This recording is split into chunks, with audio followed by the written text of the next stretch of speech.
राधे राधे। राधा कृष्ण के साथ कैसे चला करती थी? प्रेम, मौन और समर्पण की यात्रा।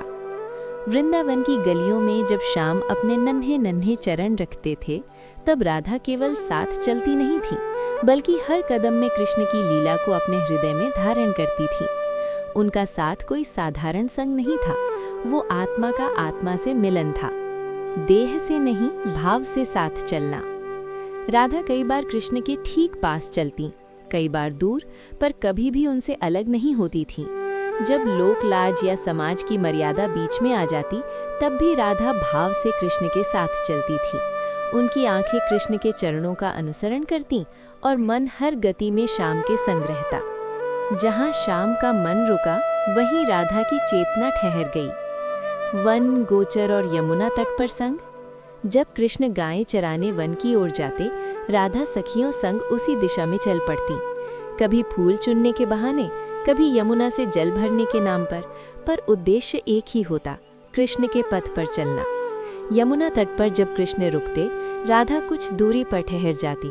वो जानती थी, प्रेम में निकटता से अधिक आवश्यक है समझ और मर्यादा। मौन में संवाद, दृष्टि में संग। राधा और कृष्ण के बीच हर बार शब्द नहीं होते थे। चलते चलते कृष्ण की वंशी की एक तान, राधा की पायल की एक झंकार, यही उनका संवाद था। राधा कृष्ण के साथ मौन में चलती थी, जहाँ हर सांस प्रेम का मंत्र बन जाती थी। रास में, परिक्रमा में, लीला में साथ। रास लीला में राधा कृष्ण के साथ वृत्त में चलती थी, पर वो वृत्त नहीं, अनंत प्रेम की परिक्रमा थी। जहाँ हर गोपी को लगता कि कृष्ण उसी के साथ है, वहीं राधा जानती थी, कृष्ण सबके हैं, पर भाव से एक ही के। त्याग के पथ पर भी संग। सबसे अद्भुत बात ये थी कि जब कृष्ण मथुरा गए, तब भी राधा उनके साथ चलती रहीं। देह वृंदावन में थी, पर मन हर क्षण मथुरा के मार्ग पर। जिस राह से श्याम गुजरे थे, राधा का प्रेम आज भी वहीं चलता है। राधा का चलना मतलब भक्ति का मार्ग।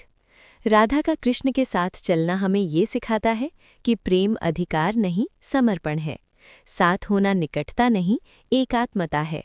और सच्चा संग वो है जहाँ स्वयं को खोकर भी दूसरा पूर्ण हो जाए। हमारे राधा कृष्ण के लिए लाइक और सब्सक्राइब जरूर करें।